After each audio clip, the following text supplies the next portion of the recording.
बिस्मिल्लाहिर्रहमानिर्रहीम। अस्सलाम वालेकुम नाज़रीन, मैं हूं इरफान हाशमी और आपको प्रोग्राम में खुश आमदीद कहता हूं। तमाम तारीफ़ें उस रब्बुल इज़्ज़त के लिए जिसकी तरफ हम सब को लौट कर जाना है और जिसके हुजूर हम सब को एक दिन पेश किया जाएगा। व्यूअर्स, खबर ये है कि पाकिस्तान में इमरान खान की रिहाई के लिए एक बहुत बड़ी तहरीक का आगाज़ होने वाला है। पाकिस्तान तहरीक इंसाफ ईद के बाद जहां ऐलान कर रही है, वहीं पर इंतहाई अहम फैसले कर लिए गए कि तहरीक कैसे चलाई जाएगी, अपोजिशन जमातें कहां कहां से काफिलों को लीड करेंगी और पाकिस्तान के अंदर अगर धरना दिया गया तो ये धरना कहां पर होगा। हामिद रजा साहब ने कुछ इंतहाई अहम बातें कही हैं इस एहतजाज के हवाले से और जो तहरीक इस वक्त पाकिस्तान में चल रही है। आपने एक चीज़ व्यूअर्स याद रखनी है कि 1947 के बाद इस मुल्क में कभी भी इतनी बड़ी तहरीक नहीं चली, और तहरीक हुकूमत के खिलाफ हो और तहरीक ऐसी कि जिसमें पाकिस्तान की आवाम के हकूक़ की बात की जा रही है, किसी एक सियासी जमात के हकूक़ की बात नहीं हो रही।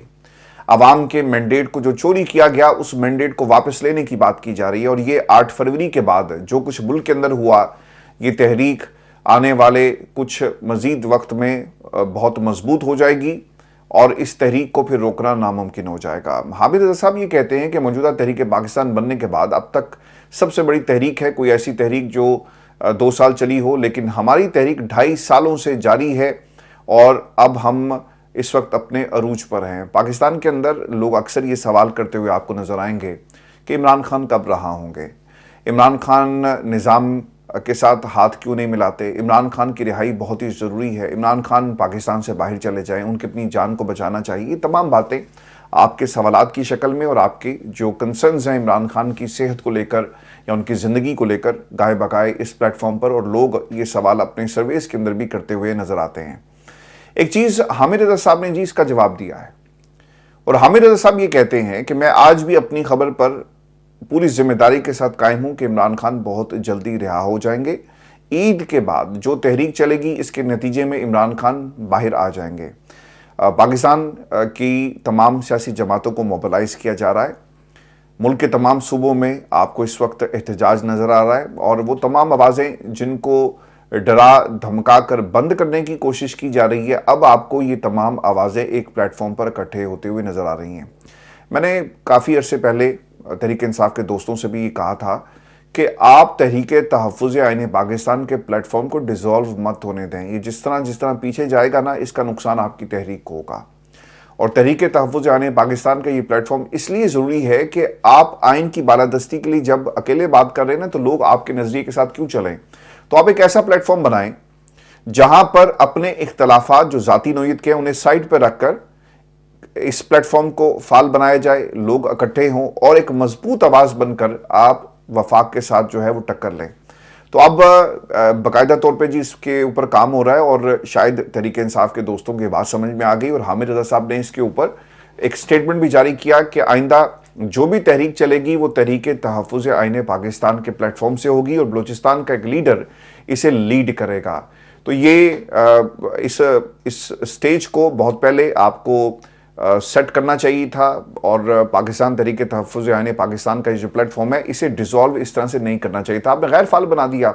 लोग एहतजाज के लिए प्रेस क्लब्स के बाहर इंतज़ार करते रह गए। अल्लामा नासिर अब्बास रिजवी साहब का आपको याद होगा कि एपिसोड हुआ। तो पाकिस्तान तहरीक इंसाफ ने ये फैसला किया जी कि अब ये प्लान अपना डिस्क्लोज नहीं किया जाएगा। ये नहीं होगा कि ऐलान कर दिया जाए कि हम आ रहे हैं, हम डी चौक के बाहर बैठेंगे और रोक सकते तो रोक लो। दूसरे लोग ना फिर तैयारी करते हैं और फिर इसे तोड़ने के लिए ऑब्वियसली उनकी भी एक सफ़बंदी होती है मीडिया के अंदर। इसके साथ साथ ग्राउंड के ऊपर आपको मोबिलाइजेशन नज़र आएगी, रुकावटें खड़ी की जाती हैं। तो इसका नुकसान उन तमाम लोगों को 26 नवंबर की शक्ल में उठाना पड़ा, जिसके ऊपर तहरीक इंसाफ कह रही है कि आप जुडिशल कमीशन बनाएं, लेकिन आपको पाकिस्तान की सबसे बड़ी जो सुप्रीम कोर्ट है वो खामोश नज़र आती है। तो अब चूँकि ये हल्फ का मामला है, हामिद रजा ने ये बात तफसील के साथ कही कि हल्फ लिया हुआ है और हल्फ की पासदारी करने वाला शख्स हूँ। खान साहब इनके ऊपर काफ़ी रिलाई करते हैं और अभी तक इन्होंने इमरान खान को धोखा नहीं दिया, जैसा कि आपको पाकिस्तान तहरीक इंसाफ में बहुत सारे लोग नजर आएंगे। हामिद रजा ने यह भी कहा कि हमारी ख्वाहिश है कि तहरीक इस मरतबा तहफ़्फ़ुज़ आईन पाकिस्तान के बैनर तले ही चले, और कितनी अच्छी बात होगी कि तहरीक को बलूचिस्तान से लीडर लीड करेगा, लेकिन इस दफ़ा इस्लामाबाद पहुँच जाएँ और हर बंदा ही लीडर होगा। अब इसके ऊपर अपोजिशन इत्तेहाद को जी बड़ी अहमियत दी जा रही है, और तहरीक इंसाफ ने जितनी रियासत की तरफ से फस्तायत बरती गई और जो नताइज निकले हैं, इसके बाद ये फैसला किया कि हमें अपोजिशन की तमाम जमातों को इकट्ठा करके चलना है, और अगर सिर्फ तहरीक इंसाफ चलेगी तो उसके नताइज हमें वैसे नहीं मिल सकते, और अगर तमाम जमातें मैदान में आ जाती हैं तो यार आप तहरीक इंसाफ को तो दबाते हो, गोली भी चलाते हो, आपने लोगों को उठाकर जेलों में भी फेंका, क्रैक डाउन भी किया, लेकिन ये नहीं हो सकता कि पूरी अपोजिशन के साथ आप ये सलूक करें, आपको फिर इसका जवाब देना पड़ेगा। तहरीक इंसाफ ये मामला आलमी सतह पे बार बार उठा रहा है, और जस्ट इमेजिन करें कि अपोजिशन में शामिल तमाम जमातों के साथ आप जब ये सलूक करेंगे तो फिर आपकी इस हुकूमत की जो क्रेडिबिलिटी पहले ही नहीं है, और उसके ऊपर फिर पूरी दुनिया से आपको एक मज़ाहमत का सामना करना पड़ेगा। अपोजिशन लीडर हैं जी पंजाब के मलिक अहमद, उन्होंने एक बात ये कही कि इमरान खान की बात पूरी दुनिया सुनती है और एक्नॉलेज करती है, चचा और भतीजी नाहल हैं, उनकी बात किसने सुननी है। तमाम रियासती इदारों का फोकस पीटीआई को कुचलने पर है। इस वक्त 25,000 नामालूम अफराद पर FIRs दर्ज हैं। 26 नवंबर 4 अक्टूबर को फस्तायत की हदें पार की गई। सबसे बड़ी बदकिस्मती यह है कि सियासी इख्तलाफात को रियासती दुश्मनी कहा जा रहा है। इमरान खान 25 करोड़ आवाम के नुमाइंदे हैं, वो सियासी स्पेस क्यों मांगे। इमरान खान ने सियासी स्पेस की ऑफर ठीक रिजेक्ट की। हम 26 नवंबर और 9 मई पर कमीशन का मुतालबा करते हैं। और ये जो जुमला उन्होंने कहा ना कि सियासी इख्तलाफात को रियासती दुश्मनी कहा जा रहा है, आप जरा गौर करें कि हर गैर मुंतखब शख्स ये बात करता है कि देखो ये अपने हकूक की बात कर रहा है, ये रियासत का दुश्मन है, ये पाकिस्तान की सालिमियत को खतरे में डाल रहा है। तो ये सब एक फैशन बन गया है। कामरान टसूरी को अगर आप सुने तो वो भी यही बात करते हैं कि देखें जी, चंद लोग हैं जो बाहर से बैठकर रियासत के खिलाफ प्रोपेगेंडा कर रहे हैं। चलें, अच्छी बात है, उन्होंने चंद लोगों का नाम लिया, क्योंकि अगर इनके बस में हो तो ये पूरी पाकिस्तान की आवाम को गद्दार वतन करार दे दे, और पाकिस्तान में जो बाहर बैठकर लोग बात करते हैं अपने हकूक़ की, सर वो कंपैरिजन करते हैं पाकिस्तान का दूसरे ममालिक से, या फिर उस मुल्क में जहाँ पे वो रहते हैं निज़ाम को देखते हैं, तो दुख होता है ना कि हमें हमारे हकूक़ नहीं मिलते। सच बोलना जो है वो गद्दारे वतन का सर्टिफिकेट आपको दे दिया जाएगा अगर आप सच बोलते हुए नज़र आए या कहीं पर दिखाई दिए। तो ये पाकिस्तान के अंदर तहरीक इंसाफ का एक प्लान है, जिसके ऊपर ईद के बाद आपको तहरीक इंसाफ काम करती हुई नजर आएगी। तमाम अपोजिशन की जमातों को इकट्ठा किया जा रहा है। फिर दूसरी चीज़ जो पाकिस्तान के अंदर इस वक्त फजल रहमान साहब को ऑफर्स हो रही हैं, उसके ऊपर भी हुकूमत में बैठे हुए लोगों ने कुछ बयान जारी किए। खुर्रम दस्तगीर साहब ये कहते हैं कि हमारी तरजीह होगी कि फजल रहमान वफाकी काबीना और बलूचिस्तान में हुकूमत का हिस्सा बने। 26वीं तरमीम में फजल रहमान का अहम किरदार था। तरमीम में पीटीआई की भी रजामंदी शामिल थी, ताहम वो सियासी वजूहात की बिनाद पर इसका हिस्सा नहीं बने। वो अगर अपोजिशन इत्तेहाद का भी हिस्सा बनते हैं तो हमें इत्मीनान है कि उनकी वजह से इत्तेहाद की सरगर्मियाँ पुरअमन रहेंगी। ताहम हमारी पहली तरजीह ये है कि फजल रहमान वफाकी काबीना का हिस्सा बने।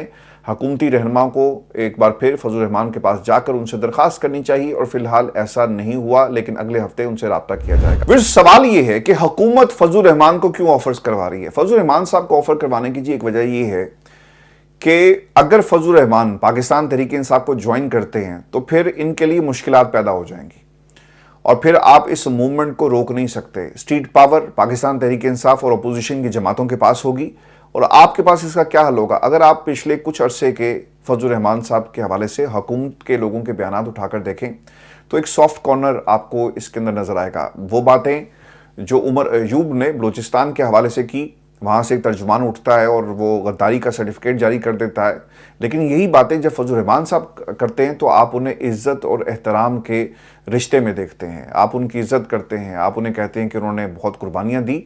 और फजल रहमान साहब को खामोश करवाना, और उनको जिस तरह से वो कह रहे हैं ना कि हम शहबाज हुकूमत के ख़िलाफ़ तहरीक का बाकायदा आगाज़ करेंगे, चूँकि ख़बर व्यूज़ ये भी है कि इनके कैंप में जो तैयारी हो रही है वो शहबाज हुकूमत को टक्कर देने के लिए तैयारी हो रही है। और दूसरी तरफ ये भी आपने एक चीज़ याद रखनी है कि फजल रहमान साहब के कैंप में उन्हें ये मशवरा दिया गया कि आपने अपोजिशन का ही किरदार अदा करना है। अगर आप हुकूमत में जाकर बैठे तो आप आने वाले इलेक्शन को भूल जाएं। फिर एक ही रास्ता है, जो रास्ता मरियम ने इख्तियार किया, जो बाऊजी ने इख्तियार किया, और इसी रास्ते पे चलते हुए आपको आपका जो हलवा है वो मिल सकता है, अदरवाइज आप भूल जाएं। तो ये सर हलवे की एक बड़ी देग है जो तैयार की गई है, और देखना ही होगा कि फजल रहमान साहब को ये देग पसंद आती है, और पकाने वाले इस देग के पसंद आते हैं या नहीं आते, इसके ऊपर نون لیگ نے کام شروع کر دیا. اگر آپ دوسری طرف جن لوگوں کو فیسیلیٹیٹ کیا جا رہا ہے پاکستان تحریک انصاف میں، وہ بھی آپ اٹھا کر دیکھ لیں، آپ کو پتہ چل جائے گا.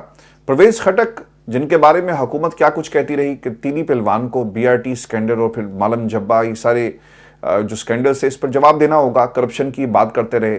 لیکن آج وہ آپ کو اسی سیاست کے اندر آپ کو بینیفیشری کے طور پہ نظر آ رہے ہیں. اگر آپ یہی سوال جب آپ کرتے ہیں نا عرفان صدیقی صاحب سے، تو انہوں نے اس کا جواب جہاں پر دیا وہیں پر اپنی سیاست کو ایکسپوز کر دیا. اور وہ کیا کہتے ہیں کہ نون لیگ نے اپنے لوگوں سعد رفیق اور خرم دستگیر کی بجائے پرویز خٹک کو وزیر بنایا، اور سیاست کا کھیل 2+2=4 کا کھیل نہیں ہوتا. یہ عرفان صدیقی صاحب کے الفاظ تھے. اس میں آپ کی مرضی اور منشا یا آزادانہ رائے کی بجائے سمجھوتے کام کر رہے ہوتے ہیں. تو پھر عرفان صدیقی صاحب یہ تسلیم کریں کہ آپ کی پوری سیاست سمجھوتے پر بیس کرتی ہے. آپ نے ہر دور میں سمجھوتا ایکسپریس چلائی اور اس کا جو ڈرائیور تھا وہ نواز شریف تھا، اور ہر دور میں سمجھوتا ایکسپریس چلتی ہے. سمجھوتا کیا، نواز شریف ملک سے باہر چلے گئے. سمجھوتا کیا، ملک میں واپس آ گئے. کچھ لو اور کچھ دو کی سیاست ہم نے پاکستان میں پروان چڑھتے ہوئے دیکھی. اور ہمیشہ آپ اپنی مرضی کے ملک میں بڑے بڑے عہدوں پر بیٹھی ہوئی شخصیات کو لگاتے ہیں. کیوں؟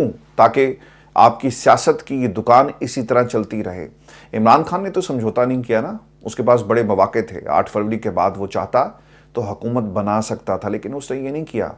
اس نے پاکستان کی عوام کی عدالت میں جانا پسند کیا. وہ چاہتا تو اپنے جو اس وقت جنرل باجوہ تھا اس کے ساتھ ڈیل کر کے اپنے اقتدار کو طول دے سکتے تھے، لیکن ایسا نہیں کیا. سمجھوتا نہیں کیا. اس ملک کے اندر سمجھوتا کرتے ہوئے آپ کو یہ خاندان نظر آئیں گے. انہیں معلوم ہے کہ اگر انہوں نے سمجھوتا نہ کیا، یہ واحد راستہ ہے ان کی سیاست کو ہمیشہ یہ دکان چلتی رہے. اور یہ لوگ آپ کو سمجھوتے کے فوائد بتاتے ہوئے نظر آئیں گے. کبھی پاکستان کی عوام کے ساتھ بھی آپ سمجھوتا کر لیں. یہ سمجھوتا عوام کے ساتھ نہیں ہوتا، لیکن یہ سمجھوتا آپ کو جی ایچ یو کے ساتھ ہوتا ہوا نظر آئے گا، حالات کے ساتھ ہوتا ہوا نظر آئے گا. اسے ان لوگوں نے اب ایک سیاست کا نام دے دیا. یہ سیاست آپ کے اپنے گھر کے لیے ہو سکتی ہے، یہ اس کا پاکستان کے ساتھ کوئی تعلق نہیں ہے. بابر اعوان صاحب نے جی ایک جواب دیا. عمران یعقوب صاحب ان سے سوال کرتے ہیں کہ پرویز خٹک کو کابینہ میں شامل کرنے سے P T I per pressure بڑھے گا. پرویز خٹک جس پر چیف اردلی اور جس جماعت کے پاس گیا اس کے اپنے لوگ اپنے حلقوں میں نہیں گھس سکتے اور نہ وہ اپنے گھروں سے نکل سکتے ہیں، تو پرویز خٹک ایسا کون سا فارمولہ لائے گا کہ لوگ خان کو چھوڑ کر کسی اور کی طرف چلیں گے. دیکھیں یہ جو پرویز خٹک صاحب ہیں نا، ان کو بہت زیادہ غرور تھا کہ یہ تحریک انصاف ان کی وجہ سے کے پی میں نظر آ رہی ہے. سر نہ یہ جماعت نظر آئی جو انہوں نے عمران خان کو خدا حافظ کہہ کے بنائی.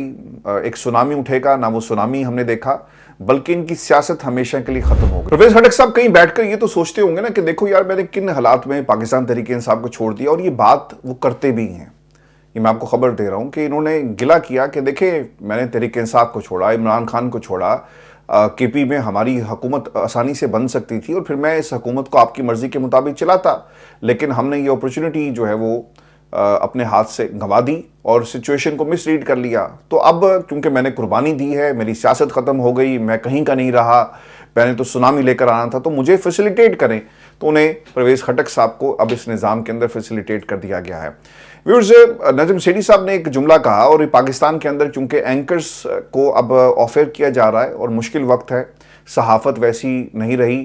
میں نے سمینہ پاشا کا ایک تفصیلی انٹرویو کیا ہے، کل آپ دوپہر 1 بجے دیکھ سکتے ہیں، اور وہ آپ کو تفصیل کے ساتھ بتائیں گی کہ اصل میں پاکستان میں اس وقت ہو کیا رہا ہے اور کس قسم کا پریشر اینکرز کو فیس کرنا پڑ رہا ہے. تو کل دوپہر 1 بجے پاکستان کے وقت کے مطابق آپ اس ویڈیو کو، اس انٹرویو کو دیکھ سکتے ہیں. نجم سیٹھی صاحب کیا کہتے ہیں کہ کوئی ایسا چینل کا مالک نہیں ہے جو اسٹیبلشمنٹ کی بات کو نہ کہہ سکے. یہاں تو آج کل کے حالات میں سوائے عمران خان کے کوئی نہ نہیں کہہ سکتا. تو جو سیٹھی صاحب نے بات کی ہے جی بالکل ٹھیک ہے. پاکستان کے اندر تمام چینلز کے مالکان، ان کے اندر ہمت ہی نہیں ہے کہ وہ کوئی سٹینڈ لے سکیں. پروگرامز میں یہ آج سے نہیں ہو رہا جی، بہت پہلے سے ہو رہا ہے. اور جو پاکستان کی اسٹیبلشمنٹ کو کسی بھی دور میں، یہ صرف اس دور کی بات نہیں ہے، خان صاحب کے دور میں بھی ہوتا رہا ہے، جو بات پسند نہیں آتی تھی اسٹیبلشمنٹ کو، لوگوں کو آف ایئر کر دیا جاتا اور بہت سارے لوگوں کو نوکری سے اپنے ہاتھ دھونا پڑا. تو یہ ہر دور میں آپ کو پاکستان کی اسٹیبلشمنٹ اسی طرح کرتی نظر آئے گی. اس پہ سب سے بڑا جو مسئلہ ہے وہ ہے جی آپ کی پرائیویٹ آنرشپ کا.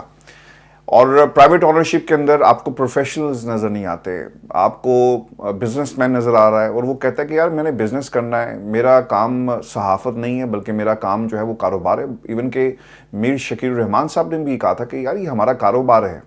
تو سر کاروبار فائدے کے لیے کی جاتے ہیں، اور یہ کوئی مشن نہیں ہوتا کہ ہم نے اتنی انڈسٹری لگانی ہے، وہاں پہ صرف پیسہ کمایا جاتا ہے اور یہی ان کا ایک رشتہ ہے۔ تو مالکان کیوں اپنے بزنسز کو خراب کریں؟ یہاں پر پاکستان تحریک انصاف کا نام لینے پر کیا ہوتا ہے، گھروں کو مسمار کر دیا جاتا ہے، کاروبار تباہ ہو جاتے ہیں۔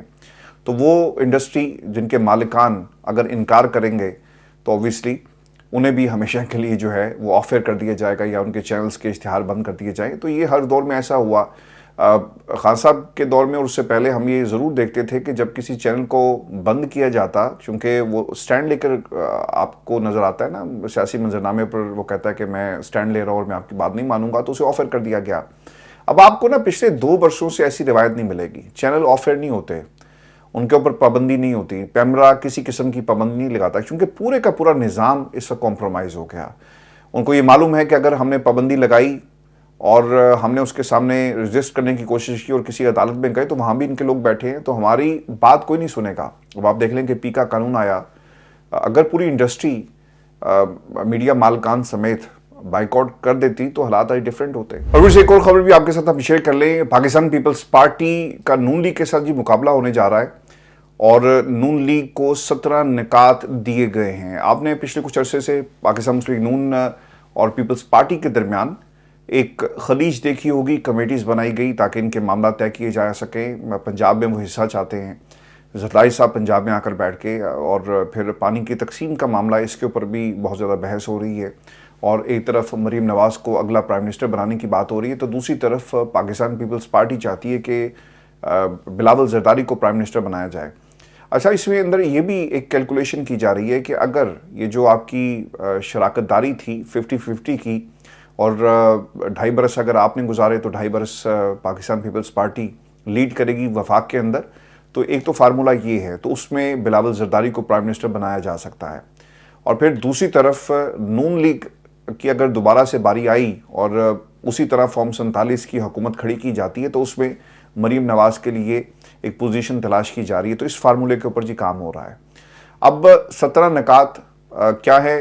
نبیل قبول صاحب یہ کہتے ہیں کہ ہم نے نون لیگ کو 17 نکات دیے، اگر وہ ہمارے نکات پر عمل نہیں کرتے تو ہو سکتا ہے کہ ہم ان کو سپورٹ کرنا چھوڑ دیں، ہم ان کے لیے کیوں گالیاں کھائیں؟ یہ اپنے لوگوں کے ساتھ بھی وعدہ خلافی کرتے ہیں، اور یہ جنگل کے بادشاہ ہیں، انڈے دیں یا بچے دیں، ان کی جو حرکتیں ہیں میرے لیے مشکل ہے کہ میں انہیں ڈیفینڈ کروں، کیونکہ یہ ناکام ہو چکے ہیں۔ یہ 70-80 سال کے بابے نہیں سمجھ پا رہے جو آج پاکستان کا 18 سال یا 25 سال کا بچہ سوچ رہا ہے۔ پاکستان میں سر نوجوانوں کی تو آپ بات کہاں سنتے ہیں؟ پاکستان کے نوجوان کو تو آپ نے گرفتار کرنا شروع کیا ہوا ہے، اور جو شعور کی جو جنگ ہے، اور جس میں پاکستان کی عوام مسلسل مریم کو آئینہ دکھا رہی ہے، اس بچی کو دھمکیاں دی جا رہی ہیں، یہ پاکستان کے اندر ہو رہا ہے نا، جو آپ کے پروجیکٹس کو ایکسپوز کرتا ہے کہ دیکھو یہ جو آپ نے لاہور میں گرین لین پروجیکٹ شروع کیا، پہلی بارش نے اسے ایکسپوز کر دیا، اس بچے کو آپ نے اٹھا کر 8 دن اس کی مہمان نوازی کی، تو وہ نوجوان اپنے آپ کو آپ کے ساتھ ریلیٹ نہیں کرتا، وہ نوجوان آپ سے بہت دور جا چکا ہے۔ اور علی موسیٰ گیلانی صاحب، آپ کے خاندان نے جو دھاندلی کی ٹیوشن پڑھائی ہے یہ بھی قوم نہیں بھولے گی، آپ کے بھائیوں نے۔ تو آپ دونوں خاندان جو موروثیت کی پیداوار ہے، دونوں سیاسی خاندان، اس سے پاکستان کی عوام مکمل طور پہ بیزار ہو چکی ہے۔ آپ جتنی مرضی پلاننگ کریں، آپ دیکھیے گا کہ یہ صرف پلاننگ ان کی اپنی ہو رہی ہے، اپنے گھر کو بہتر بنانے کے لیے، اپنے اقتدار کو طول دینے کے لیے۔ اس میں پاکستان کی عوام آپ کو کہیں نظر نہیں آئے گی۔ ویورز، یہ ہماری آج کی نشست تھی، اگلی ویڈیو میں آپ سے رات کو ملاقات ہوگی، اجازت دیجیے، اللہ حافظ۔